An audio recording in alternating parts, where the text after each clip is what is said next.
talk about is what we call meaningful questions. Now, this can go with self-talk as well. Meaningful questions versus trying to get out of a question. If you're having the question today, a meaningful question is going to be something that's actually going to provide a result for you. Another one is looking for an excuse. We're going to be talking about lead generation. Some of the excuses we hear, Mike, you can chime in on these. I don't know what I should call because I don't know what AirPods I should be using. What are the best AirPods to use? AirPods are just one. AirPods, that's its own brand. Right. So yeah, AirPods are the best AirPods. Anything you want to use, right? I could, yeah, I mean, I've had a lot of agents that would come and do lead generation with me, and instead of calling, they would just ask me, where do you get your data from? Is it Redx? Is it Vulcan 7? Is it Mojo? The truth is, it doesn't matter. They all pretty much provide the exact same data. They get it from the same place. It's just what interface are you more, which I guess what system do you like to use better? What's better for you? Whatever, what shoes fit you don't necessarily fit me. So it's all the same data. It's all the same thing. That's a good example of a question that you might ask that can get you away from the action and the activity, as opposed to just diving right in and just picking one and going with it and seeing how you like it. Long story short, we need to be diving in. We don't want to be hearing questions about what time of the day is the best time to call. Anytime that you are able to fit into your schedule is the best time. Is a text better than a phone call? Is an email better than this? Take action is the best thing that we need to talk about and actually executing. So we're going to be talking a lot about that today. But we're going to open it up to everyone else. What questions do you have, or what are the answers you're looking for today? What are some problems around lead gen that we have seen? Don't be intimidated by the previous example I just gave. What is your problem on getting onto the phones? Does anyone have a challenge just getting into action or doing something? Donnie? I don't know what to say. Don't know what to say. Okay. I'm scared from that. Absolutely. Colleen, you've been in business for I was 18 years. I was just starting to come. my point being, though, all joking aside, is we all feel this. Mike and I feel this as well. Like, we'll pick up the phone. And, yeah, we'll call. We'll call expireds for sale by owners, friends, family, whoever it is. Do you think we have a hesitation? How many of you have felt a hesitation when we put them together? The rest of us liars, right? We've all felt it, right? It's real simple, and we have to make sure we overcome it. Tammy Youngst used to always say, feel the fear and do it anyways. Feel the fear and do it anyway. So if you're taking notes, and I hope we are, that's probably going to be one of the more impactful items that we're skimming over right now. Feel the fear and do it anyways. Get into action.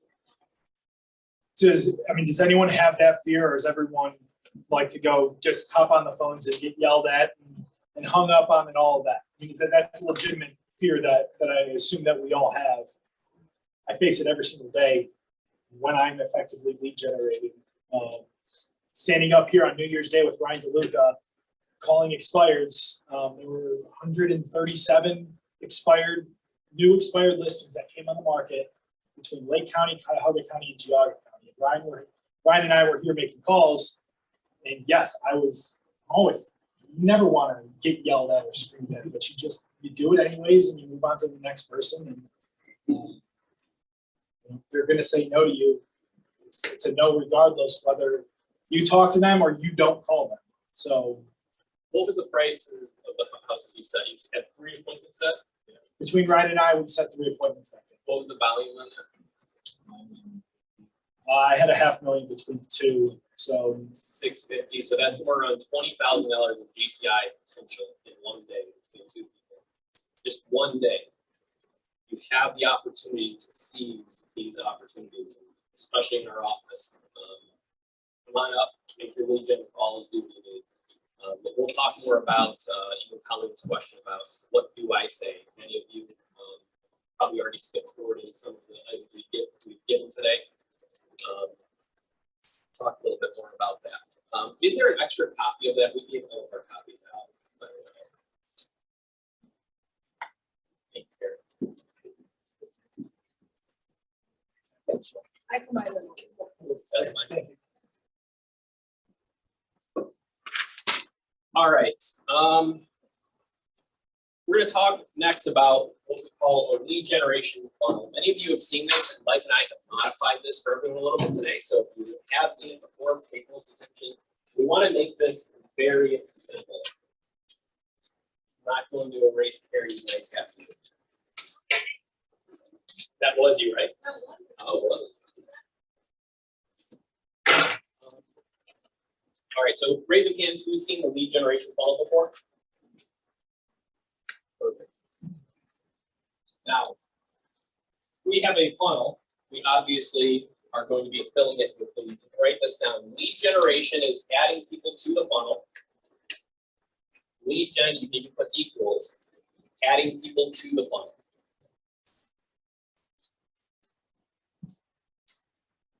Who knows what the second half that I'm going to talk about is? Lead follow-up and conversion, yeah. Lead follow-up is where we get our conversion from. That's like pushing, but lead follow-up, pushing people through the funnel. Which one's more important? You can't do step 2 if you haven't done step 1. And you can't do step 1 unless you have step 2 in place, or it's worthless to do step 1 unless you have step 2 in place. It's a trick question. There's no perfect answer of which one's better. We have to do both. If you're not doing both, that's an issue, and I want everybody to go self-internal on this. In the last week, how much lead generation have you done? Write down the amount of hours or minutes, and if you've taken the last week off, I understand, go back to the last week you did lead gen. How much lead generation did you do versus how much lead follow-up did you do? What do you think we normally get? Do more agents like lead gen or lead follow-up? What's that? Lead follow-up. Why? There's connection, it's warm, we've had conversations. They're typically not as full. Yeah, what's the problem if all we do is lead follow-up? We run out of business, right? So what are we going to be putting in the top of our funnel? What are lead generation ideas that we can add? Who do you know? You could just do a who do we know, so we would call that our database.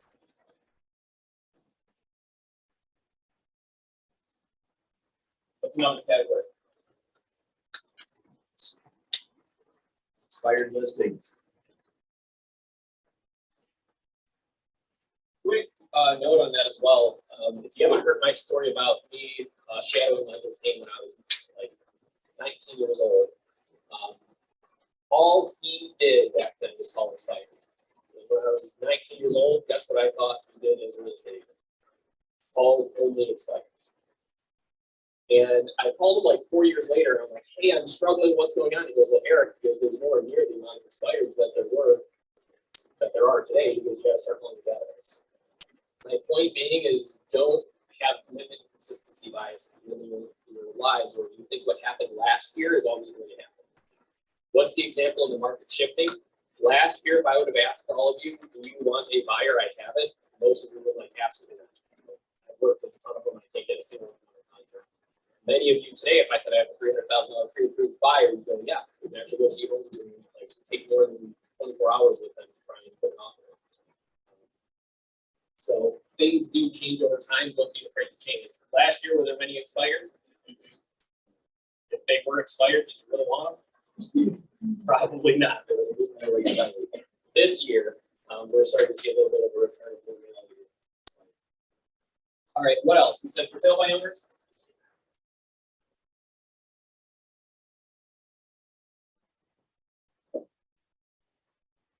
John, how did you get?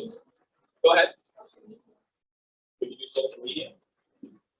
One quick note about social media. A lot of people think that by us being on social media and us posting about ourselves or about our business is doing lead generation. That is a passive type of lead generation. If we're going on social media, we want to be doing direct messages with everybody that's made contact with us on our photos or whatever that might be. Okay? We do want that tagline, and we should have Chris Case come up here to teach us how to do a little bit of social media advertising.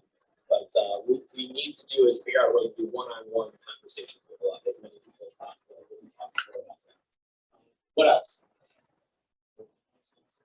Opens.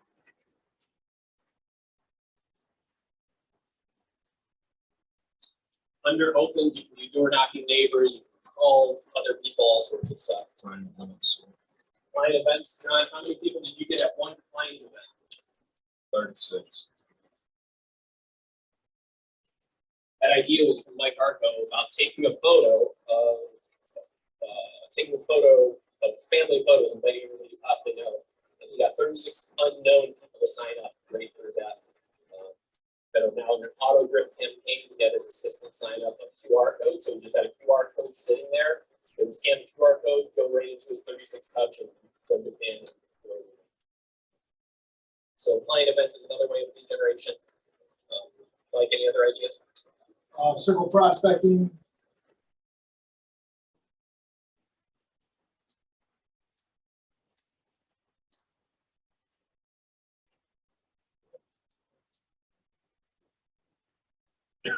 Any other ideas that anybody has or uses? Groups, thank you so much.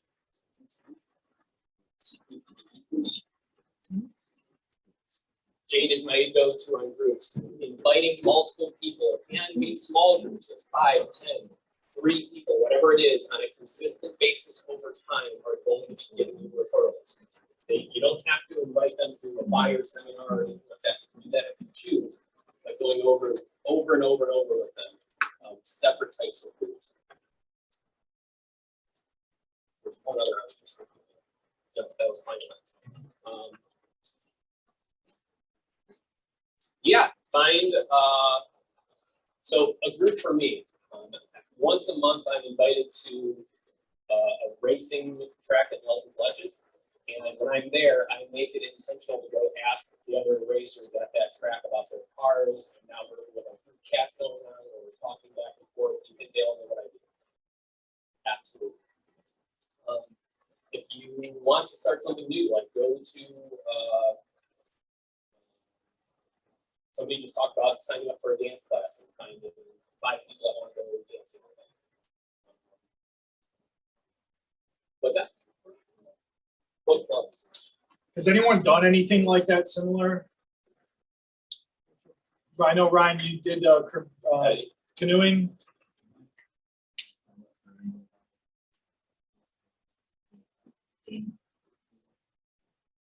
Yeah, getting into any type of sporting events now. Absolutely. Yeah, church is going to be a very big one.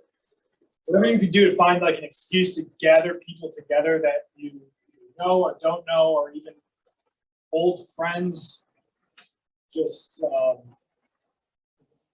it's good to have Jason, different people from different backgrounds. Absolutely. Yeah, we want to, a great way to grow that too, we'll talk a little bit about, is inviting them to invite another person. Find something that's fun and exciting. The one rule about doing groups is whatever you are doing, it has to be as fun. It has to be so much fun that even after a long day's worth of work, you would be excited to go to. For instance, golfing. If you're a golfer, even after a long day of work, you go, yep, I'm going golfing. And at 7 o'clock after a long day. That's something like that. So Ryan had another good one that he did poker, which Ryan didn't even know how to play poker right at that time.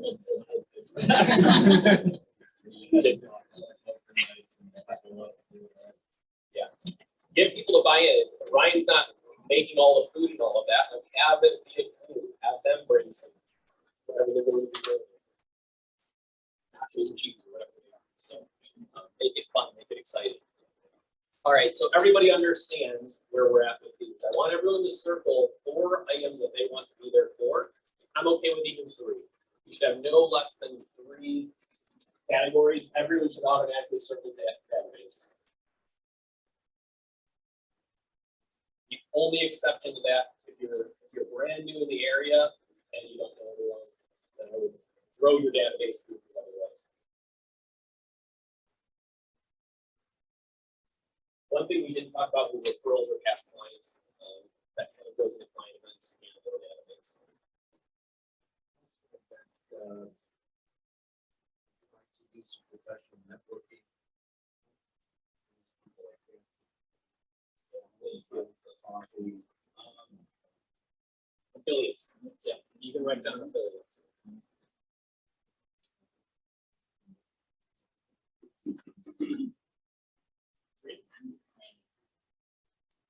Starting a group at church that could incorporate the ministry for all businesses. Yeah. That way we can start.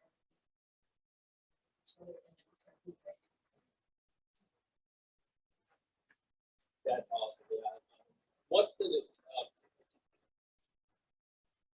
professional name for its three letters? PR, thank you. What's that? B&I. B&I. Yeah, B&I group is also another way. That's pretty much a group of professionals that take their business seriously, that will refer one another. So the accountant is always talking to the realtor, the realtor is always talking to the attorney. So that's a core group that you really have to apply to get into. It can be a little bit tough, or you can grow your own organization, similar to what Service talked about. Make it about them. Make it more fun to learn about them and having fun. That's the most important part of it. All right. So the next part of our lead generation, or the next part of it, is going to be our lead follow-up. So we're going to give some ideas around lead follow-up and pipeline. So how many of us here have a pipeline that we use that when we collect a lead, we have a place for it to go? Or does it just stay up in your brain like mine used to before I started coaching? Do we have any type of organizational model of where the leads that come in, where they go, and where they stay until? It's supposed to go. I'm supposed to learn from there. Okay. Take the notes and send it Okay. Okay, great. So you use Command. Does anyone else use anything other than Command or CRM? Excel? It's wonderful. Yeah, so that's great. And that's exactly what I started out using once I started coaching. And that's what we had printed out. Just an example of a pipeline on an Excel spreadsheet. It does not have to be complicated. You don't have to use a fancy CRM. It's great if you can utilize something like that effectively. But if bells and whistles and technology gives you anxiety like it does me, a simple Excel spreadsheet is the perfect place to put all of your leads. And we gave you an example of what a good what you should have on your pipeline in one of the handouts that we gave. If you got the second part of the handout, you'll see the lines are very faded. We made copies of it. If you got one of the originals, they're a little bit more detailed, but you can still make out even on the copy the date, the prospect name, day of last contact, the phone, email, address criteria, buyer, seller, motivation, and more.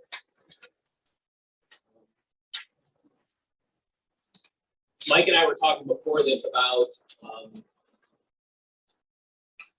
making this very simple. We want to make it so simple you don't have to think. We want to take massive action with course correction. And the reality is this: if you can have an agent who has the best spreadsheets, best models, best ideas, and you have one agent who takes a bunch of action, and then realizes after 30 days they reanalyze what their actions are if they're making progress, that agent who is taking the action always wins. The point being is if you're worried too much about learning Command or Bluetown or Sync or any of these other programs thinking I cannot lead generate until I get this done, you're taking the wrong action. You can graduate into those systems, but those systems will not correct the core problem. What is the core problem? Taking action. Taking action. So we want to make this super simple. So there is zero excuse from anyone today that I don't know how to enter it into blank system. You don't need any system beyond this for today if you're brand new. Now, if you're like John, how many leads do you have in your pipeline right now? 6 and 7. 160 something. If you're up to that level, now that's a list of individuals that we believe will transact in the next year. You can write that down right at the top. A list of individuals we believe will transact in the next year. This is the biggest, if any of you are part-time, if you can grow this to 30 plus people, you will realize very quickly that you will be willing to leave your other job because you know your future business. You don't need 100 grand in the bank, 50 grand, 10 grand in the bank. You don't need zero. All you need is a list of future business. So we have to take action on that. We're going to have them fill it out. Yeah, so if you guys want, take a minute right now and think, if you don't have any pipeline in place, think of 2-3 people that you might be able to add to that list. Just write down a little bit of notes or information that you might have. Once it's in front of you, then it seems really real about what your potential income can look like in the next 30 days, 90 days. So if you want to take a couple minutes and jot a few people down.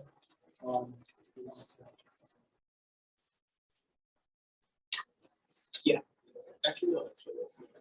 So we'll give you guys 2 minutes here. We're going to set a timer.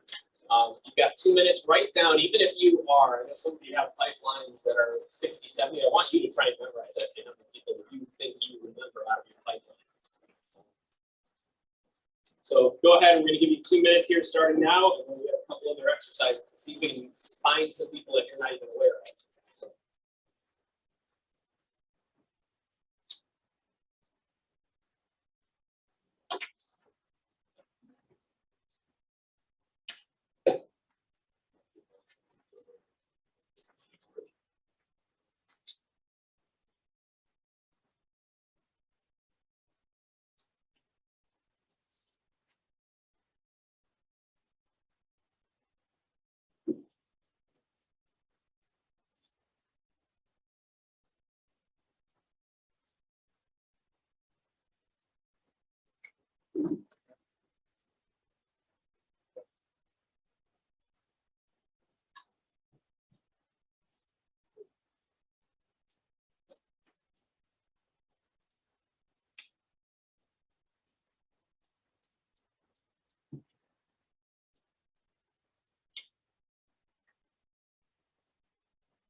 Now, if you see on this pipeline, we have a couple of different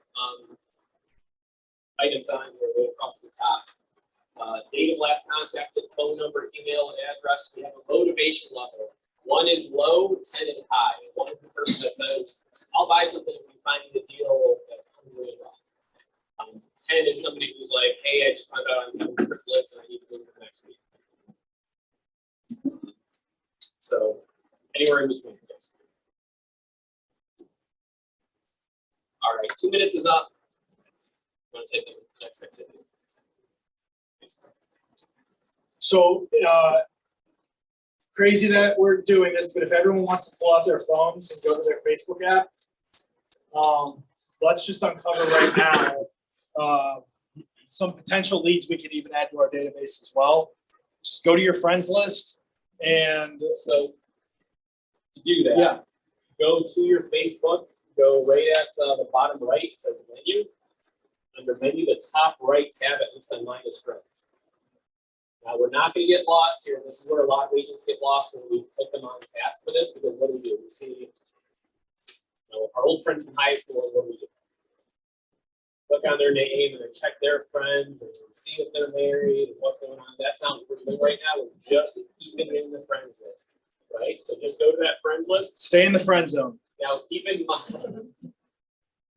mind, it says your friends at the top. Otherwise, it's going to give you suggestions. So we're not looking for new friends. We're looking to see if we have any old friends that have expressed interest in selling or buying real estate in the next year.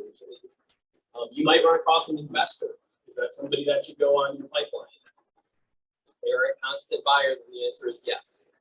We'll talk about what to do with them next. We're just identifying people right now.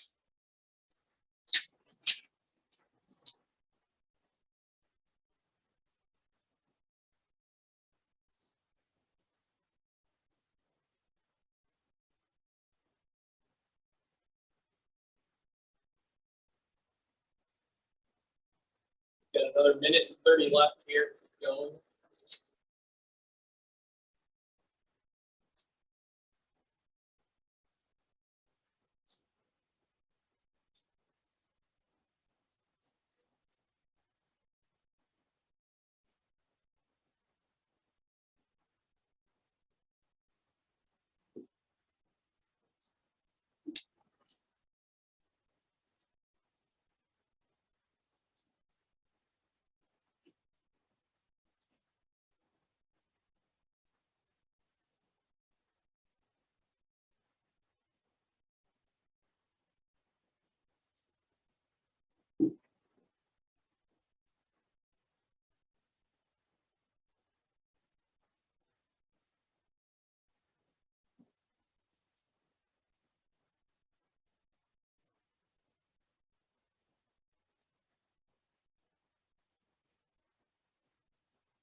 It's not somebody that you think is actually currently buying or anything. You can't find people who are like, hey, maybe they are interested. Maybe they're renting a house and you can show them how to buy a house.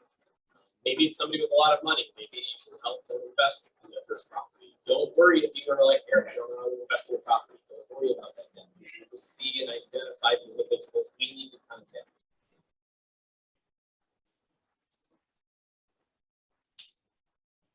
And a big reason why people move is because of life changes. So if there's even someone that you see that recently had a baby or that, that they changed jobs or something like that. I just wrote 2 people down right now that I came across and said, well, Mike had a baby. John had to close his business because of the economy or whatever. Just those are 2 people that I'm going to touch base with. So. One other quick hint I heard earlier today that while walking in this room, somebody wanted to grow profit share. While we're going through that, we put a little PS next to it. It would be a great realtor.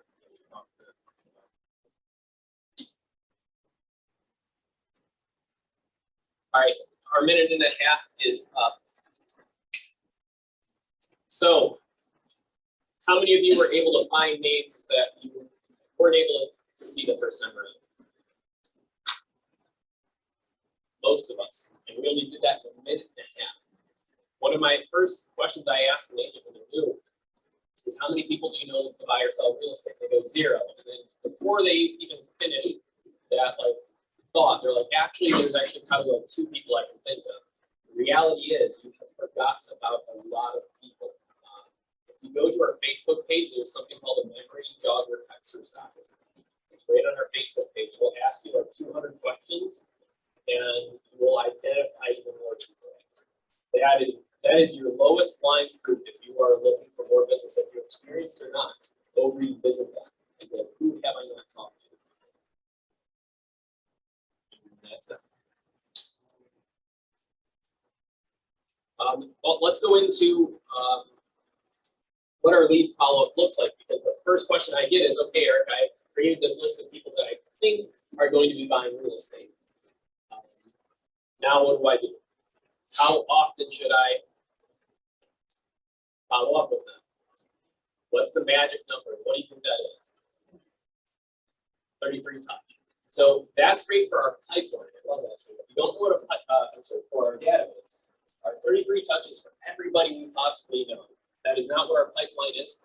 Yet the 33 touch program is the magic number, or 36. I think the new recommended 36 touches a year. And get you, you can write this down, 12-2 ratio. Every 12 people you have in your database will get you 2 leads that year. 12-2.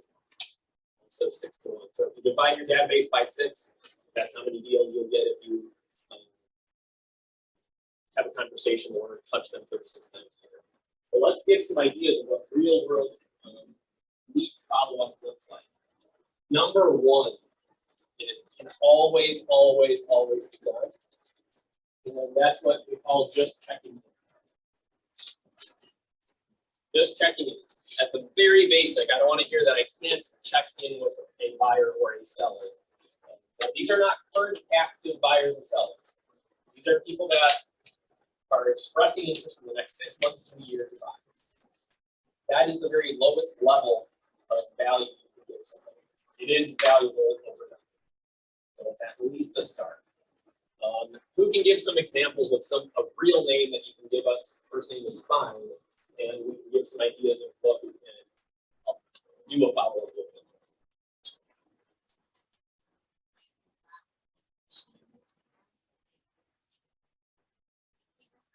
But once they did, like, we fixed or something, she's not gonna do that.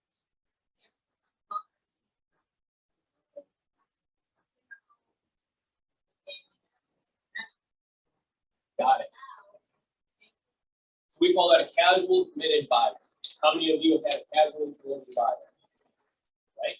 So how can we convert them? Often we can with follow-up. That's the key.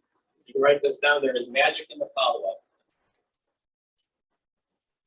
Ryan and another agent once put a little Harry Potter symbol on my head and talked about Harry Potter glasses on me and sent me a photo saying there was magic in that color. Because I say it so often. This is how we execute on it. So she owns a daycare, so I'm first looking at, is there anything that I can help provide her with the daycare or make her aware of? You could go into the city website and see if they have a seminar, or maybe there's a national seminar they can go to about growing it, and just offer that to them. Or being of value to others. Write this down. If you can help enough people get what they want, you can have everything you want. It's very important. You just have to be of value. If that anything to do with real estate, I live in a daycare, but that's not what I'm mainly looking for. I'm saying, can I be helpful to this person? Secondly, what does every casually committed buyer want to look at?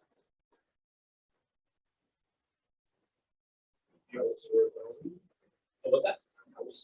House worth owning. Couldn't have put it any better, right? Send them new, brand new listings even before Zillow. Go to your computer every single day and then send them new listings. Even better, text them like, hey, this is something that I tell every new agent to do. I'm actually going out to preview the house at 123 Main Street. Just wanted to see if you're available, if you wanted to join with me at 4 o'clock and we can go out and get coffee. Does that sound like something fun to a buyer that results in that idea? The majority, some majority, yes. That's a great way to convert open house buyers as well. That way. Say, hey, right after this, I'm actually going to preview a house down the street. What are some other things of value? Do they have a house that they have to sell? Okay. Have you done a buyer or a seller?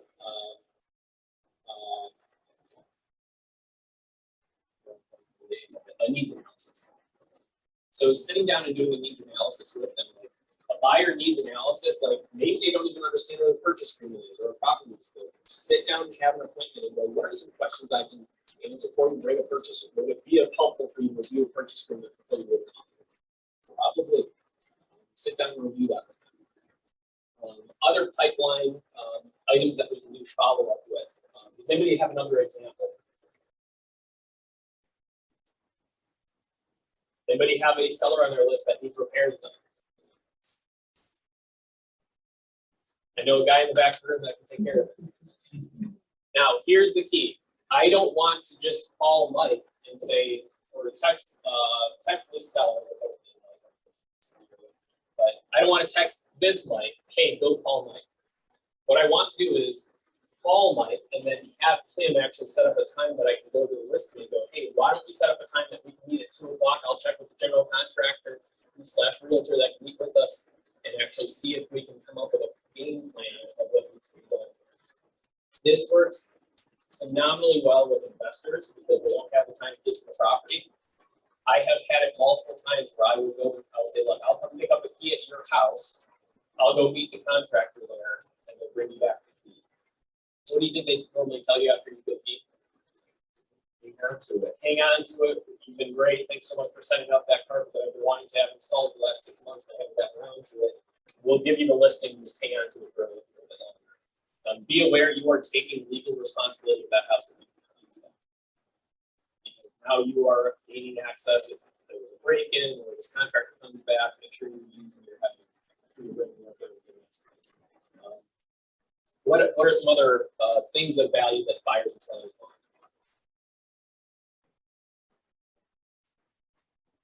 How much your house is worth?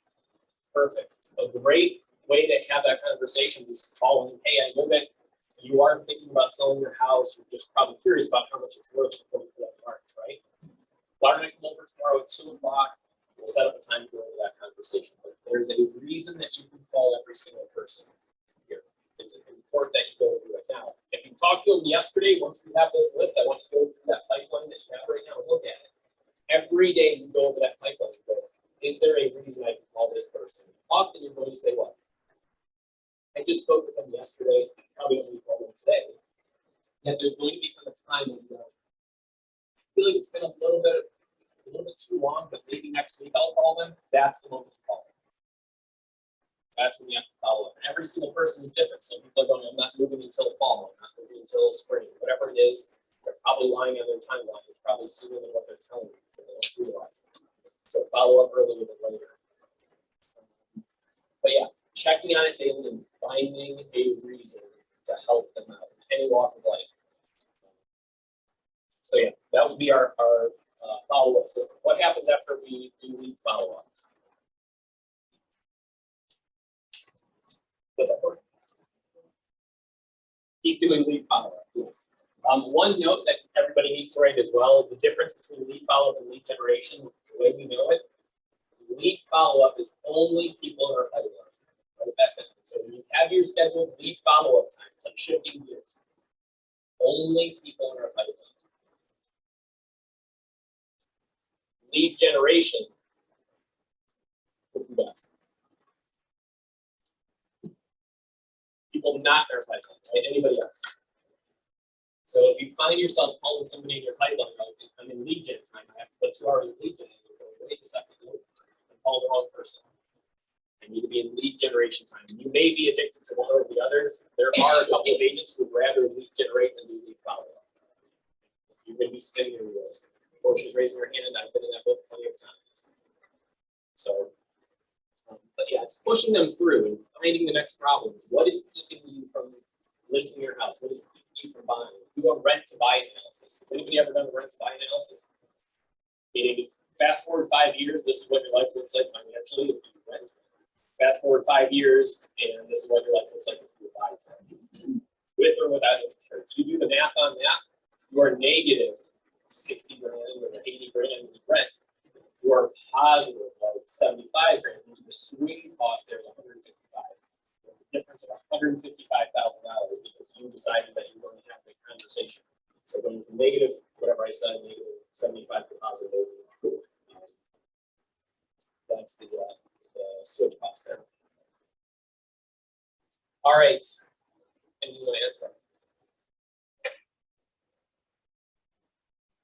Let's go ahead and have a quick, we've got 2 quick people that are going to come up, but before they come up, we want 3 ahas so far. If you don't know what an aha is, that's something going, I thought about this before. I'm glad that this happened before. I thought about this before and I forgot about it. 3 quick ahas.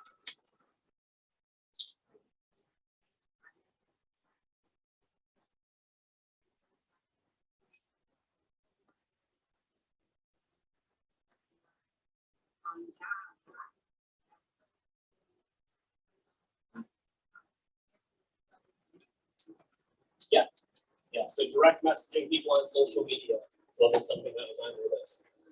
By the way, when we hear prospecting or lead generation, how many of us automatically pick up the phone? Right, there are a lot of different methods of lead generation than just picking up the phone. I was at Dave's Bakery this morning grabbing a sandwich before I came in, and the guy that was just talking to me or was behind me in line mentioned something about how he's just been working so much lately. So I asked, what do you do? And he's an attorney, and we exchange contact information. Just someone to add to one of my affiliates. That could be lead generating right there without even knowing. So yeah, everywhere we go is an opportunity to help somebody over time.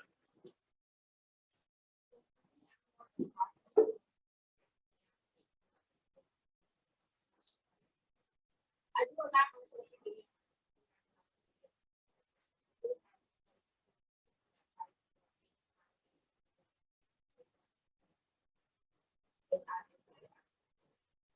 Yeah, absolutely.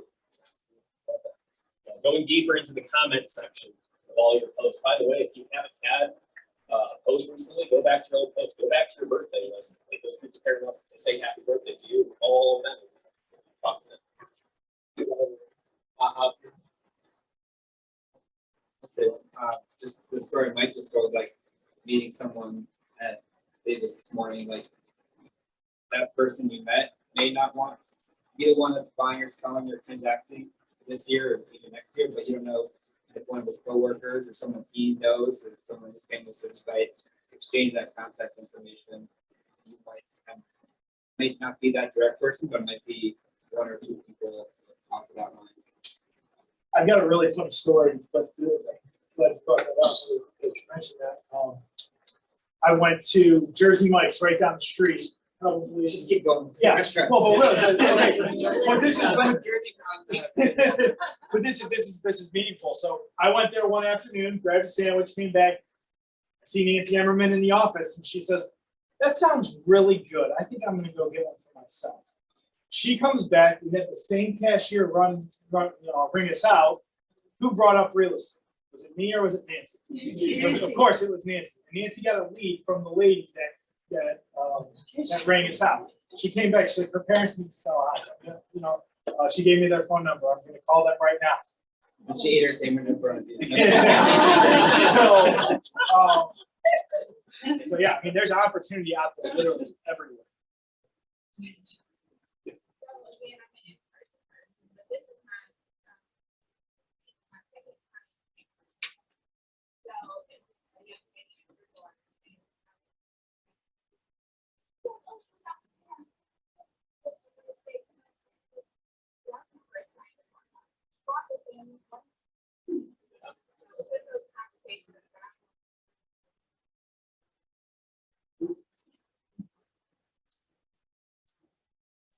There was someone that taught a class here. It was when I was brand new, so it had to be back in 2019. I think she was from North Carolina, in Virginia. She said there's always a reason to bring up that you're a real estate agent. If you're at the grocery store and you see someone that's at the deli, bring up, "Oh yeah, I'm getting a pound of salami to take to the office, to my real estate office because I'm a realtor." Like there's always a reason to bring up that. Me bringing up food again. There's always a reason to bring up that you're a real estate agent.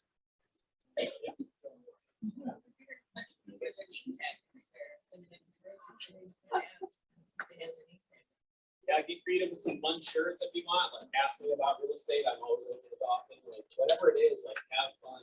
Get your license plates. Make sure that you are associated with real estate, however that may be.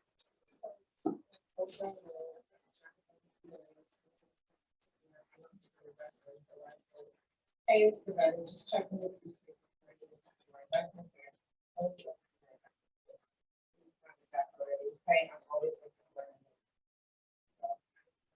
Oh. Love that. That's where we can help. It's like, okay, I've got stuff in the mud. What do I do? That's what we need to I do. think it's, I'm so new that I know my database, but I don't know. So Do exactly that. Bring them to the point and remember the human psychological term is that there's some type of term that we typically do things that we need to do. There's a reason why the outbound is built on December 1942. It's because it was needed. Otherwise, it would have been built a lot longer before that. And the point being is we'll overcome those challenges. And we'll be thinking, how can I overcome this next question? What if this investor actually guidance he wanted? Often, especially with investors, they're going to be smarter than us. My first investor I had was way smarter than me. I'm licensed, and you're not. How do you know? So don't think that we need to be smarter than them to be useful and helpful to them. Very important. But yeah, bring yourself to the point. Do exactly what you said and get the content in. Get out there and go, okay, what is the exact problem? He needs properties that you can. That's as simple as it can be. The bigger question that you should have is how do I find those properties, right? Which we can talk about. But yeah, that's what we wanted to know. Yeah, and asking those questions while we're out, like digging deep. I remember asking my bank teller, another one I you know of anybody looking to buy, sell, or invest in real estate? And I said, are you looking to buy or sell real estate? She goes, no, I'm not. And I said, yeah. I said, are you sure you don't know anybody buying, selling, or investing? And she goes, actually, we have an investment property for someone. She goes, I forgot about that. Like, it was her, but we asked it in a different way, asked it twice instead of automatic no. A long way. We're gonna bring up Sean real quick, Sean and Chris. They are sponsors of today, and then Jade as well. We're gonna take a quick break. They have paid for lunch for us, and they do quite a bit more for us out of this office, including give us amazing service. So give them your full attention. This isn't a moment for us to like text back those leads that we just got. So pay attention to Sean. Thanks, everyone. How much I can pay for lunch this time? So, I love new faces, which is awesome. Seeing old faces in real life. So, those who don't know, my name's Sean Hadley with Cross Country Mortgage. This is Chris Paula. He and I and Carmen kind of still work from home half time. We're down on the first floor, so whether it's today or any other time, sneak by. Back right corner of the first floor, that's our office. So just so you know who we are, Cross Country Mortgage. We're big, but local. We're one of the top lenders in the nation. Our headquarters is right downtown. We have a beautiful office. We're on site here specifically helping you. So we pretty much do every form of financing for homes, with the exception of commercial, vacant land, but it's so much. So if you're looking for a reason to call somebody, just say the 2 words interest rates, because it's going to set off an alarm. Doesn't matter if rates are in the 2s like they were a year and a month ago, or if they're in the 6s like they are now, or 7s where they were. So just to give you kind of the experts' opinion, this isn't you, Chris, but Mortgage Bank Association, every quarter they put out their prediction for where rates are going to be for the next 2 years. So right now, 30-year fix is kind of in the mid-6s, 6.4, 6.5. Expectation from these experts is that rates will be into the 5s as we kind of get to the summer, and 5.2% at the end of the year, and getting into the 4s for the following summer. So why that's important, if you have buyers who are dealing with higher prices and higher interest rates and affordability, certainly we're never going to make a promise that rates won't come down, but a lot of people look at it and say, hey, here's where rates are, what that payment is now. If rates do drop 1% or 1.5% or 2%, there's a possibility of some finance, there's a flat cost there of approximately $3,500, thanks to the low cost that GMI offers, and they can get that. So ultimately, these are conversations we're having with your customers, but they're looking for reasons to kind of get in touch with your sphere or easy way to kind of create dialogue. So always feel free to reach out, anything we can do to help you.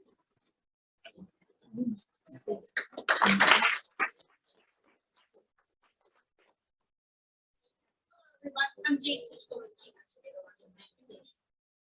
And Sean said there are a lot of people here. So I just wanted to let you guys know that on January 18th, we are so that's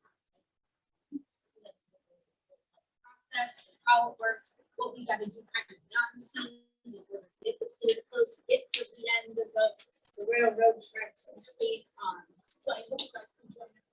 We have our 3-hour fair housing CD, which is one of the core CDs, also going to be Zoom next meeting.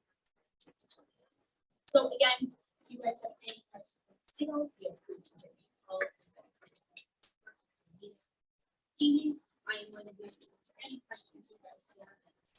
If you guys have any, feel free to.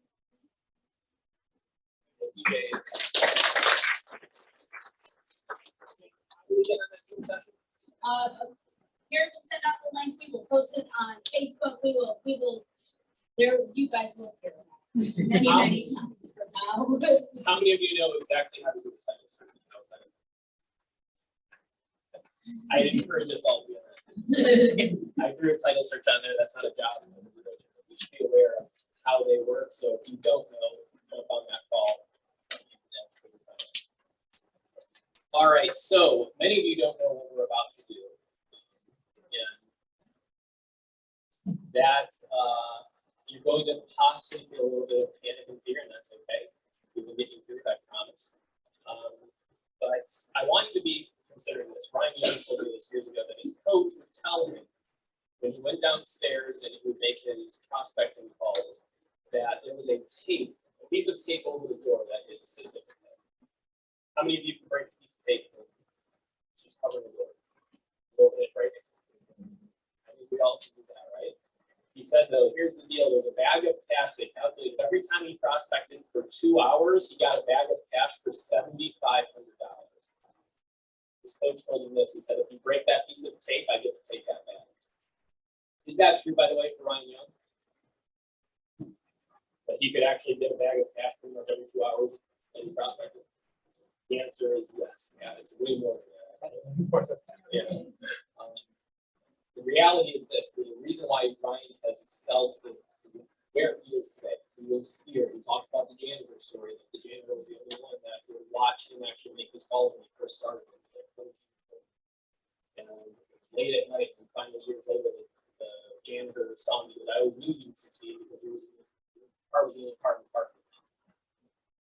So it starts right now that we're going to be making these lead generation calls.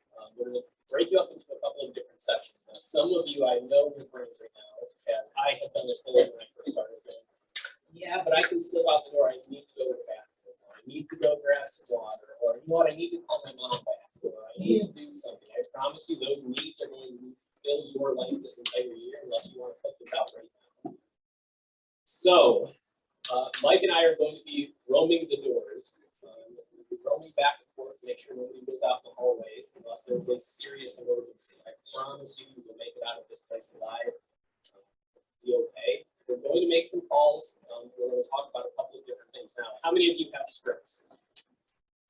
All of us do because we just handle it. So there's zero excuse for us to execute on this. Now, we are going to be giving a couple of different options. Unfortunately, I shouldn't say unfortunately, but we have so many people in this room, it would be chaos if we're all in the phone at the same time. So what we're going to do is break up a couple of different sections. I need, let's say, 15 people that are going to do social media direct messages to start. All right. Come on, Those Portia. 15. Oh, please. She's not one that needs to make calls. She knows that. Let's get 15 of those 15 that raise your hand up in this area. Bring your scripts in your phone. How many of you want to text people that you haven't talked to this?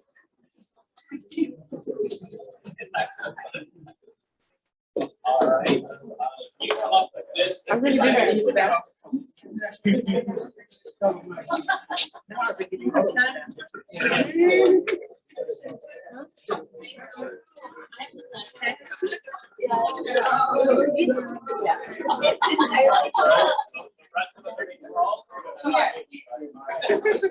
Bye, everyone. Hold on, everyone. We have photos of this room, so we'll know if you're not back. And then we will have everybody else who's calling. We're going to put a small group here and a small group in the back. This is our texting group. Mike, you leave the call group. Everybody who is making calls, follow Mike.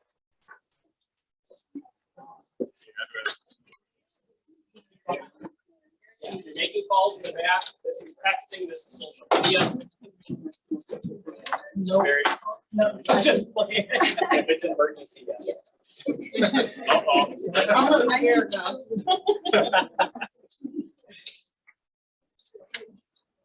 All right, well, we're gonna get started in the texting group first. So we need some names to call. How many of you already have them today? So we're all set. Are you calling lead gen or are you going to lead following these people? Lead gen. I encourage you to all get into lead gen if at all possible. So what I want you to do is start reaching out to whoever's in your lead generation category and start a conversation. One of the best scripts you can use in texting. Just have that we can talk about. Real easy this time of year that we can all wish for. Happy holidays. What's new in your life? Do you have any get into real estate? Thank you.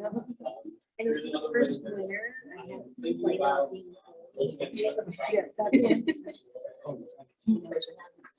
Sorry. And if you don't getting conversation.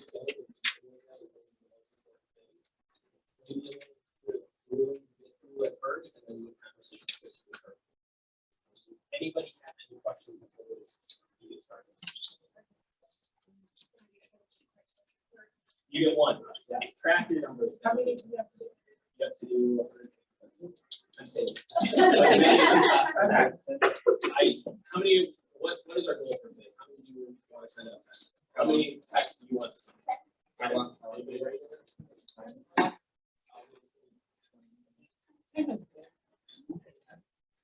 Anybody ready? One. Happy. Right. Yes. All right. Just change the name when you. Yeah, don't forget to give it back. All right, if you guys get stuck, please find me and reach out and let me know. We'll jump in. All right, this group, we've got social media. You all heard what we just said over there. It's going to be very similar. If you're struggling with names, it's a little bit easier for you than our text messages because we can go into the people that have commented on our groups, that have said something, overcome your fear. Does anybody have any fear of reaching out today? I do. This is my first time ever Yeah. reaching out to anyone with a new career. Yeah. So it's kind of like nerve wracking, but I'm ready. Perfect. Right here. Yeah.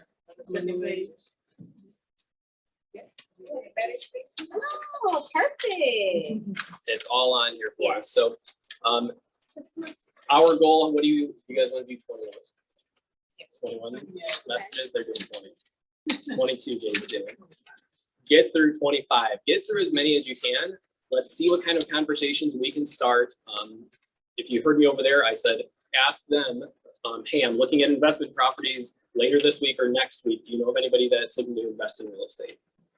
That is their New Year goal. Wish them Happy New Year. How are you? What's going on with the family? There is the Ford script on there, which talks about family, occupation, recreation, and dreams. Those are questions we can constantly ask.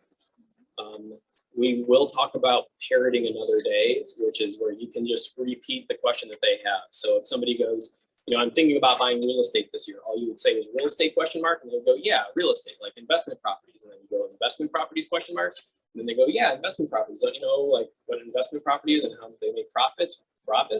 Like you just keep going with that parroting. Ryan DeLuca had me going on that like one time in person, like for 10 minutes, and I couldn't stop talking. Just kept me going and going. So keep the conversations going. There are some conversation extenders on there as well. Tell me more about that. What do you mean specifically? What is the criteria you're looking for? But keep them going. We want to do text, or it should be text, next person, text, next person, dial talk when we're calling. We don't want to just be searching through Facebook, and I'm hoping that none of us are looking at like our family photos over Christmas from family parties or something. So go execute. I'm gonna go check in on the other group. Grab me if you need. We'll wait here for you. How you guys doing?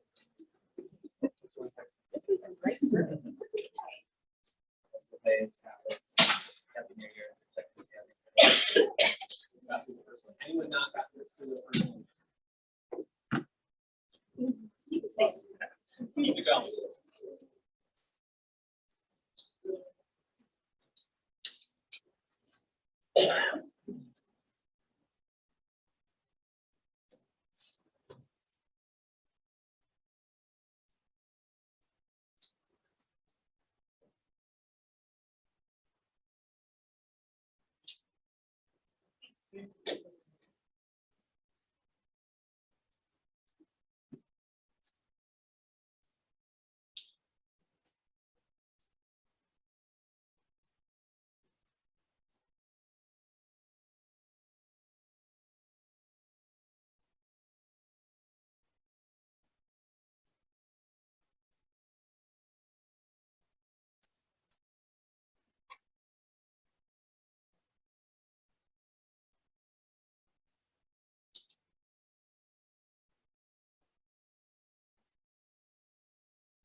How's everyone doing?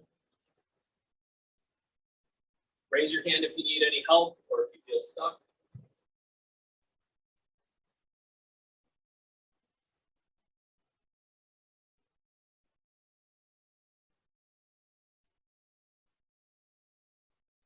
We've got about 10 minutes left. Keep those contacts going.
Yeah, I think so.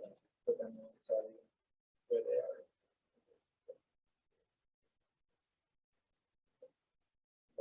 They put there, 'cause one is there.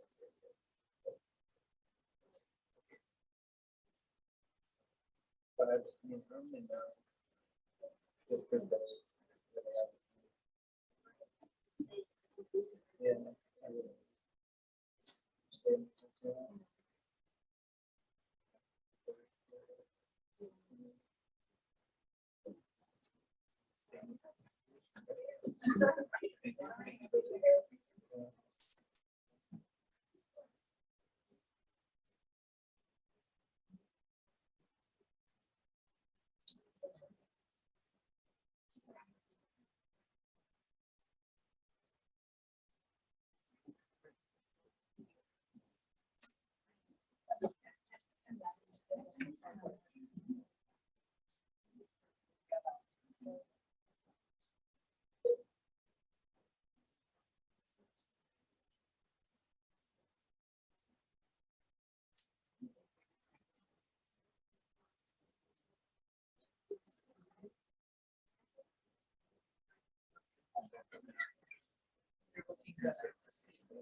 All right, wrap up those messages and we are back.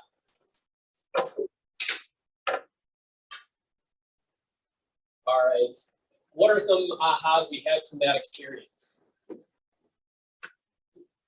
You're doing if you focus. If you focus, it's not as hard. How many of you made a text or a call that you should have made when you first got to business? Appreciate the honesty. Colleen, right? It's so true. And aha, I called 3 for sale by owners, and guess what? 2 of them had, full voicemail boxes in the other. You think they're qualified to be selling that home? I just called the cell phones too. That was all. You need my help. But good. What other ahas did we have? Did we have the leads as well? Ahas or leads? Portia?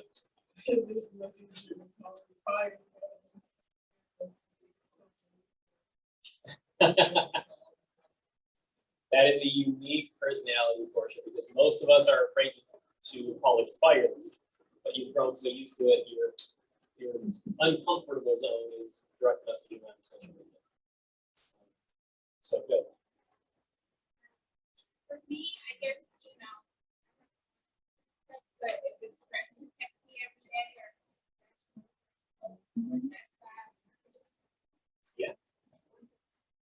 Yeah, once a month, just check in, want to see who you knew, can you help me? How many of you would like to help your friends? All you have to do is keep your mind, right? That's it. That's all you're asking me to do. How many of you felt fearful before we started? How many of you didn't want to stop? Isn't that awesome? Like, it's originally like, I don't know. And then we get to the point where it's like, no, we gotta regroup you back in. You just want to keep it.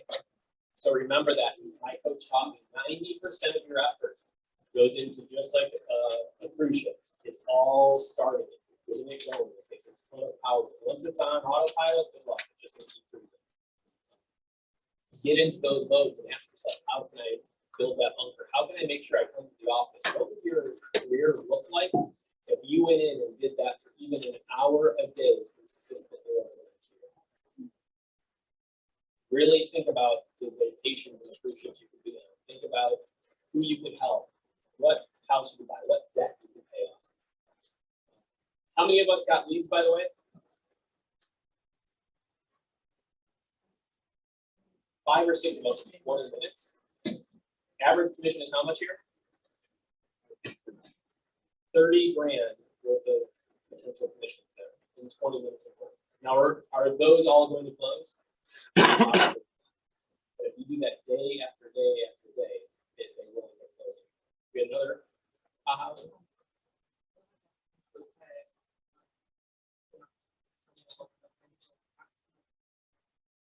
Oh,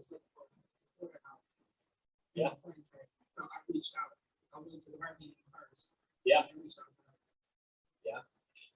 We're always taught to take the path of least resistance. And Portia brought me aside and she goes, Eric, should I do it this way or this way? And then she pretty much answered her own question. The question really was, can I just send the Eventbrite link and have people register, or can I have a conversation with them and have them ask me for the registration? The answer is build the conversation. That's the point of lead generation. We're trying to find the reasons to go back and forth. One of my favorite questions that I get at an open house is one that I don't really answer to. Why? I have a reason to call it. Right? Don't be afraid to hold open houses if you're a new agent. Like, find those questions and you'll find the answer and then call it back. Now you get their phone number. Any other ahas that we've had?